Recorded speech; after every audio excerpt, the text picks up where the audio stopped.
Imagine a people who mysteriously emerged in the desert, attacking Israel cruelly and without warning. A people marked by enmity with God and who for centuries were involved in battles against the chosen people. But what happened to them? Did they completely disappear, or is there still some trace of the Amalekites today? From the time of Moses until the reign of Saul, the Amalekites were relentless enemies of Israel, known for their brutality and betrayal. God ordered their complete destruction. But was that command fully carried out? And more importantly, what is the spiritual meaning of this war that spans across generations? The story of the Amalekites is not just an ancient account. It carries deep messages about the conflict between good and evil, obedience to God, and the consequences of rebellion. And what if I told you that the battle against the Amalekites might be more alive than you imagine? Get ready, because in this video we will explore the history of the Amalekites in the Bible and understand who the Amalekites are today. The story of the Amalekites has its roots long before they became a warrior people. It all began with the rivalry of two twin brothers, Esau and Jacob. From their mother's womb they were already struggling for space, as if their destiny was intertwined in a battle that would extend across generations. But this was not just a family issue.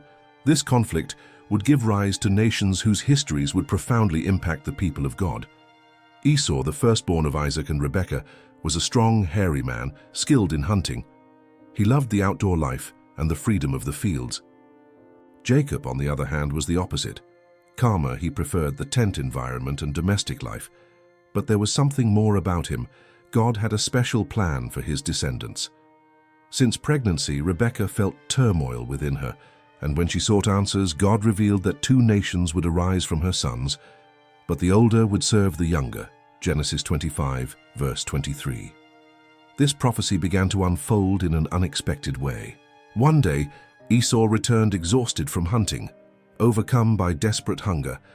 Without considering the consequences, he agreed to exchange his birthright for a simple bowl of lentil stew offered by Jacob.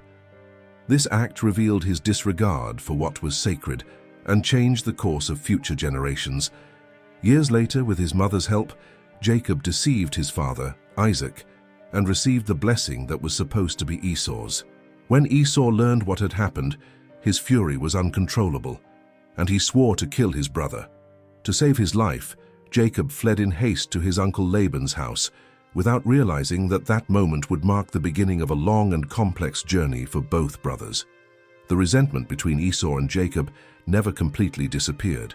Although many years later they reunited and seemingly made peace, their descendants followed opposite paths. Jacob received a new name, Israel, and became the patriarch of the 12 tribes that would form the people chosen by God. Esau, on the other hand, settled in the mountainous region of Seir, where his descendants gave rise to the Edomites. Among these descendants was Amalek, grandson of Esau, son of Eliphaz, with a concubine named Timnah, Genesis 36, verse 12. This detail is not irrelevant. It reveals that Amalek was born already in a position of rejection within his own family. While the Edomites built cities and developed a structured government, the Amalekites followed a completely different path. Nomadic by nature, they roamed the Negev desert, south of Canaan, an arid and hostile land. To survive, they became ruthless warriors, attacking and plundering any vulnerable people who crossed their path. They did not recognize laws, did not respect alliances, and showed no mercy. For them, everything was gained by force. When they invaded a settlement, they took everything: supplies, livestock, women, and children. Their way of life was based on terror and looting. The conflict between Israel and the Amalekites went far beyond disputes over land or resources. There was something much deeper at stake. From the beginning, the Amalekites represented those who chose to live apart from God, relying only on their own power and violence. That is why, throughout the Bible, they were not just enemies of Israel, but became the symbol of those who oppose God and His purpose. Because they were a nomadic people, the Amalekites knew every shortcut and every passage through the desert. They dominated trade routes and knew how to use them to their advantage. They were specialists in ambushes and surprise attacks, avoiding direct confrontations and preferring to strike the most vulnerable. Instead of facing armies head-on, They patiently waited for the right moment to attack those who lagged behind, the weary, the sick, the weakest. It was exactly this cruel tactic that they used when attacking Israel in the desert, shortly after the exodus from Egypt. As time passed, the Amalekites not only became a military threat, but also a spiritual one. Their influence over other pagan peoples spread destruction and led many to turn away from God. The war they waged against Israel was not just for territory or power, it was a battle against the very divine purpose. For this reason, throughout the scriptures, God declares them enemies and decrees their destruction, as they represented everything that opposed his plan for his people. But the story of the Amalekites was only beginning. In the next events of this video, we will see how they were the first to rise against Israel after the Exodus, and how this rivalry spanned many generations. However, this struggle was not just a dispute between nations, but a confrontation between those who chose to follow God's will and those who lived in opposition to him. Israel had just escaped the chains of slavery. After many centuries under the Egyptian yoke, they were finally free, guided by Moses and sustained by God himself. But this freedom brought enormous challenges. They had witnessed extraordinary miracles, plagues that subdued Pharaoh, the Red Sea opening before them, and a pillar of cloud and fire showing the way through the desert. Even so, the journey was arduous. They were exhausted, disorganized, and, even worse, had no military experience. They were former slaves, accustomed to laying bricks and working under whips, not to wielding swords and shields. Now they had to survive in a relentless desert, where enemies like the Amalekites were always lurking. And it was precisely at this moment of vulnerability that the Amalekites decided to strike. Experts in the desert and skilled warriors, they had no interest in a fair battle. Instead of a direct confrontation, they chose a cruel strategy. They waited until the Israelites were exhausted, hungry, and disorganized, and then they attacked the most defenseless. They targeted those who lagged behind, women, children, and the elderly, striking without mercy and spreading terror throughout the camp. Deuteronomy 25, verses 17 and 18. The attack was fierce and sudden. The people of God, who had just begun their journey toward the Promised Land, now found themselves forced to fight their first war. The news of the Amalekite assault quickly reached Moses. This time, God would not act through plagues, thunder, or fire from heaven. The battle would have to be fought by the hands of the people themselves. But how could they fight against such a ruthless enemy? Israel had no army, no military training. Then Moses made a crucial decision. He called Joshua, a fearless young man who was already standing out among the Hebrews, and gave him an unprecedented mission to lead the first army of Israel. Without hesitation, Joshua gathered the strongest men and prepared them for battle at dawn. While Joshua commanded the warriors in the valley of Refidim, Moses climbed the mountain accompanied by Aaron and Hur. He did not carry swords or shields, but something far more powerful, the staff of God. That same staff had turned the Nile into blood, parted the Red Sea, and brought water from the rock. Moses knew that victory did not depend solely on Joshua's strength, but on the presence and favor of God. Then something extraordinary happened. Whenever Moses raised his hands with the staff, the Israelites gained strength and advanced, forcing the Amalekites to retreat. Those Hebrews, who had never wielded a sword before, now fought with unexpected courage. But Moses was already an old man, and his arms began to weaken. Each time he lowered them, the Amalekites regained strength and attacked with fury. The fate of the battle shifted according to Moses' effort to keep his hands raised. It was at that moment that Aaron and Hur realized that something extraordinary was happening. The battle did not depend solely on the strength of the warriors in the valley, but on the faith represented by Moses at the top of the mountain. His raised hands were a sign that God was in control, and if he let them fall, Israel would begin to lose. However, Moses was exhausted. His arms trembled with fatigue, but giving up was not an option. Without hesitation, Aaron and Hur made a decision. They took a stone so that Moses could sit down, and positioning themselves on either side, held up his arms, keeping them raised until the end of the battle. The scene was powerful. In the valley, Joshua and the Hebrew warriors faced a cruel enemy, while on the mountain 3 men stood firm, upholding the symbol of God's presence and power. The sun slowly descended on the horizon, and the battle remained intense. But as long as Moses' hands were lifted, the Amalekites were defeated, and by nightfall Joshua and his army had finally conquered them. That victory was much more than a military triumph. It was indisputable proof that Israel's strength did not come from their weapons, but from the presence of the Lord in their journey. To mark this decisive moment, Moses built an altar and named it, "The Lord is my banner," Exodus 17, verse 15. For it was under this invisible banner, the divine protection, that Israel prevailed. But God did not forget the wickedness of the Amalekites. He declared that he would fight against them from generation to generation. This sentence was not just a punishment for their cruelty, but a clear warning. No one who opposes the divine plan will emerge victorious. The Amalekites might have been ruthless warriors, but they were waging a battle against God himself. The war at Refidim was only the first chapter of a rivalry that would last for many centuries. The Amalekites, even after their defeat, would not disappear so easily. In the next events of this video, we will see how this struggle extended into the times of King Saul and King David. But one thing Israel could be certain of: the same God who delivered them on that day would continue to stand by his people forever. As the years passed, the Amalekites remained a constant shadow over Israel. Even after multiple defeats, they always returned, raiding villages, stealing livestock, and attacking the most defenseless. They knew no mercy and respected no alliances. But God, who had already declared that he would fight against them from generation to generation, decided that it was time to put a definitive end to this threat. This time, it would not be Moses or Joshua in charge of this mission. Now, the responsibility fell upon King Saul. Saul was the first king of Israel, chosen and anointed by the prophet Samuel to govern the people. At the beginning of his reign, he displayed humility and dependence on God. However, as time passed, arrogance took over his heart. He began to act according to his own will, failing to fully obey divine commands. Even so, God gave him another chance to prove his faithfulness, and this opportunity came in the form of a direct and non-negotiable command. One day, Samuel, the prophet of the Lord, went to Saul with a solemn and severe message. "Thus says the Lord of hosts, I will punish the Amalekites for what they did to Israel when they tried to prevent their passage as they came out of Egypt.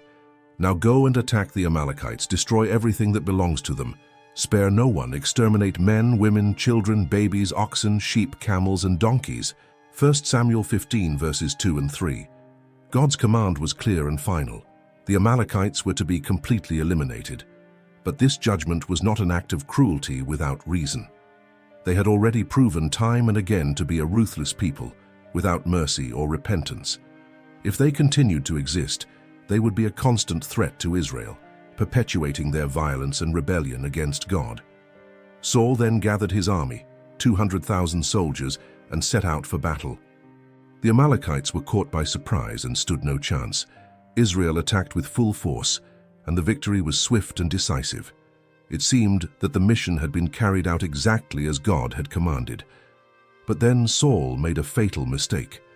Instead of destroying everything, he chose to spare King Agag and preserve the best livestock. Instead of fully obeying God's command, Saul and his soldiers made their own decision. Instead of destroying everything as instructed, they chose to keep the best animals from the flock. They justified their choice by saying they would offer them as a sacrifice to the Lord, but deep down, they were only interested in the riches. As for King Agag, Saul kept him alive, not out of mercy, but as a war trophy, a common practice among kings of that time to display power and humiliate their enemies before deciding their fate. But God had left no room for interpretation. He wanted obedience, not adjustments to his command. That night, God spoke to Samuel with heavy and definitive words. "I regret that I have made Saul king, for he has turned away from me and has not carried out my commands." 1 Samuel 15, verse 11. Samuel was deeply distressed. He had hoped that Saul would be a faithful king, someone who would follow the will of the Lord. But now, he clearly saw that Saul's heart was no longer aligned with God. He spent the entire night crying out, but the next day he knew what he had to do. With a heavy heart, he went to meet Saul and confront him. When Samuel arrived, Saul greeted him enthusiastically, as if nothing had happened. With a smile on his face, he said, "Blessed are you of the Lord, I have obeyed the command of God." But Samuel was not deceived by his words. He looked around and immediately noticed something that exposed the lie. There were sounds in the air, sounds that should not have been there. "If you truly obeyed, then why do I hear the bleating of sheep and the lowing of oxen?" asked the prophet, his gaze firm. He already knew the answer.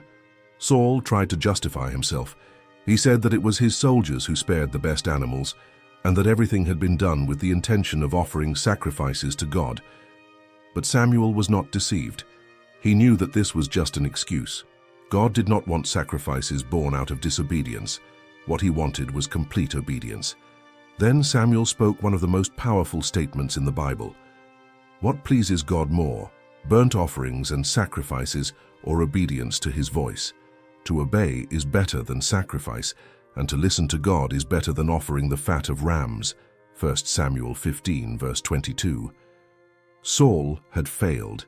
His disobedience was not just a simple mistake, it was open rebellion against God. He chose to follow his own will instead of fulfilling the divine command. Because of this, Samuel left no doubt. Saul would lose the throne. God had already chosen another king, someone who would truly obey him with all his heart. Even in the face of this judgment, Saul continued trying to justify himself. He said that he had sinned because he feared the people and gave in to their pressure. But it was too late. The verdict was already sealed. God had definitively rejected him as king. However, there was still something that needed to be resolved. Saul had failed to fully carry out God's command, but Samuel would finish what should have been done. The prophet ordered that King Agag be brought before him. The prisoner was led to him, and, believing that his life would be spared, confidently said, "Surely the worst is over." 1 Samuel 15, verse 32. But Samuel was not deceived. He knew well the cruelty of Agag. He was aware of the atrocities he had committed. Without hesitation, he took a sword and executed the king right there, fulfilling God's command.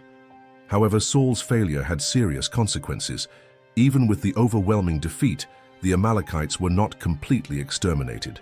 Some managed to escape and later would return to haunt Israel once again. This story brings a clear and powerful lesson. God does not want partial obedience. He expects his will to be fully carried out. Saul thought he could decide what was best, but his disobedience cost him what he valued most, his throne. The Amalekites, who should have been completely eliminated, continued to exist. In the next events of this video, we will see how this failure would still bring great problems for Israel. They never gave up. Even after countless defeats and almost being wiped out by King Saul, they always found a way to survive and return to attack. Many centuries after their first offensive against Israel in the desert, they resurfaced once again, this time to destroy Ziklag, a city under David's rule. At that time, David was not yet king. He was living through difficult days, fleeing from Saul's persecution, as Saul saw him as a threat to the throne. Without a safe place to settle, David and his warriors sought refuge among the Philistines, the historical enemies of Israel. The Philistine king Achish, trusting David, granted him the city of Ziklag so that he and his men could live there with their families. While waiting for God's timing for the promise of ruling over Israel to be fulfilled, David made Ziklag his base. It was at this moment that the Amalekites attacked. They knew the city was unprotected because David and his men were away on a mission. Facing no resistance, they invaded, burned everything, and kidnapped the women and children. They did not kill anyone, but they took all the families of David and his soldiers as prisoners. When David and his men returned to Ziklag and saw the destruction, they were devastated. Their homes were reduced to ashes, and their families had disappeared. Those experienced warriors, accustomed to fighting battles alongside David, broke down in tears. They wept until they had no strength left to continue crying. 1 Samuel 30, verse 4. The despair was so great that at the height of their pain and frustration, some began to consider something unthinkable, stoning David to death. Anger took over their hearts, and they blamed him for everything. If they had stayed in Ziklag, they might have been able to protect their families. Now nothing remained but destruction. David found himself alone, without answers, without knowing what to do. But instead of surrendering to despair, David took an action that would change everything. While his men were hopeless, consumed by grief and rage, David did something different. He strengthened himself in the Lord, his God. 1 Samuel 30 verse 6. He did not allow fear or guilt to paralyze his heart. Instead, he sought God in the midst of the crisis. He called the priest Abiathar and asked him to bring the ephod, a sacred garment used to inquire of the Lord.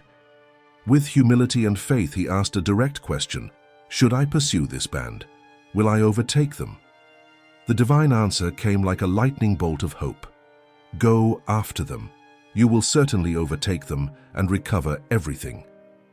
With this promise in his heart, David gathered his 600 warriors and immediately set out. They did not know exactly where the Amalekites were, but they trusted that God would guide them. On the way, they found a man collapsed at the edge of the desert. He was an Egyptian, a former slave of the Amalekites, abandoned because he was sick. Weak and starving, he received food and water from David. After regaining his strength, he revealed a crucial piece of information. He knew exactly where the Amalekites were and could lead them there, provided that David guaranteed his life. With this advantage, David and his men advanced quickly. When they finally reached the enemy camp, they witnessed an infuriating scene. The Amalekites were celebrating, rejoicing over their plunder, indulging in everything they had stolen from Ziklag. They felt secure, believing that no one would come after them. But they were about to discover the opposite. David attacked with full force. The battle was intense and lasted from the evening until the end of the following day. The Amalekites were completely crushed. Only 400 of them managed to escape on camels. The rest were destroyed. And then came the greatest miracle of this story. David recovered everything. Nothing was lost. The women, the children, the livestock, everyone was alive and safe. The Amalekites were unable to take anything permanently. God completely restored what had been stolen. David and his men returned to Ziklag in triumph. What had been tears and despair was now transformed into joy and gratitude. The city was still in ashes, but the most important thing had been restored. Their families were safe and their faith in God was renewed. The attack on Ziklag was one of the greatest tests in David's life. In the most critical moment, he could have surrendered to fear and uncertainty, but he chose to seek the Lord. This trial was not in vain. It was preparation for something greater. David was being shaped for the future that awaited him. Shortly after this battle, Saul fell in combat against the Philistines. With his death, David was crowned king of Judah. The young shepherd who had begun his journey humbly was now closer to the purpose that God had planned for him, to reign over all of Israel. The story of Ziklag leaves us with a powerful lesson. Even in moments when everything seems lost, God remains in control. David not only recovered what had been stolen, but emerged from this experience stronger, more prepared, and closer to the fulfillment of his promise. And the Amalekites. Although they had been drastically weakened, they had not yet completely disappeared. For many centuries they escaped total destruction, always finding ways to rise again and continue attacking Israel. From the days of Moses to the time of David, this nomadic people remained a constant threat to God's people. But finally, in the reign of Hezekiah, their fate was sealed. The Bible records that in the days of Hezekiah, king of Judah, the last surviving Amalekites were defeated by the descendants of the tribe of Simeon. 1 Chronicles 4, verse 43. This event marked the end of this people in biblical history. After that, there are no more direct records about them. Those who had long represented resistance against God and his people disappeared as a nation. But did the Amalekites truly disappear completely? Many years later, in the book of Esther, a new enemy of the Jewish people arises: Haman, the Agagite, Esther 3, verse 1. The term Agagite may indicate that Haman was a descendant of King Agag, the one Saul was supposed to eliminate but chose to spare. If this connection is true, it means that Saul's disobedience had consequences that stretched across many generations, putting the people of Israel in danger long after. Haman became one of the greatest adversaries of the Jews. He rose to power in the Persian Empire, becoming the most influential advisor to King Ahasuerus. With this privileged position, he devised a plan to exterminate all the Jews in the empire. Haman's hatred was nothing new. It reflected the same spirit of opposition that the Amalekites had always demonstrated against Israel. The war that began in the days of Moses now continued within a completely different empire. But just as God had always protected his people, he intervened once again, raising up Esther and Mordecai to thwart Haman's plans. In the end, Haman was hanged, and the Jews were saved. But what about the Amalekites? Do they still exist in some way? Physically, no, but spiritually, yes. In the Bible, the Amalekites are not just a people of the past. They represent everything that opposes God's plan. They symbolize those who try to destroy faith, truth, and divine purposes. If we look at history, we will see that the spirit of opposition against God and his people never disappeared. From Nebuchadnezzar to the Roman Empire, from Hitler to many others, the world has always had rulers and systems that sought to exterminate Israel and eradicate faith in the Lord. And this battle continues today. The spirit of the Amalekites does not act only through physical persecution, but also spiritually. It manifests itself through sin, temptations, and everything that tries to distance us from God. If we observe carefully, we will see that the battle against the Amalekites still takes place within each of us. The Amalekites symbolize sin, pride, and rebellion against God. Just as they attacked Israel in moments of weakness, sin also attacks us when we are tired, distracted, or vulnerable. Pride prevents us from fully obeying God, just as it happened with Saul. Rebellion makes us reject the Lord's plans and follow only our own will. When God commanded Israel to completely destroy the Amalekites, he was teaching a crucial lesson. We cannot tolerate what may destroy us in the future. If Saul had fully obeyed, Haman would never have existed. If we allow sin to remain, no matter how small it seems, it can grow and bring us down later. The Amalekites were a real people in history, but the lesson they leave behind remains alive. Sin acts just like them. It never gives up easily. The big question is, are we truly eliminating the spiritual Amalekites from our lives, or are we allowing small areas of disobedience to remain, unaware of the danger they may cause us in the future? The story of the Amalekites teaches us three essential lessons. Obedience to God must be complete. The fight against sin must be radical. Trust in the Lord must be total. Just as God guaranteed Israel's victory over the Amalekites, he also gives us victory over everything that tries to distance us from him. But it is up to us to take up our sword and fight. Now tell me in the comments, did you already know this story of the Amalekites in the Bible? Share this video with more people, leave a like and subscribe to the channel for more content like this. May God bless you.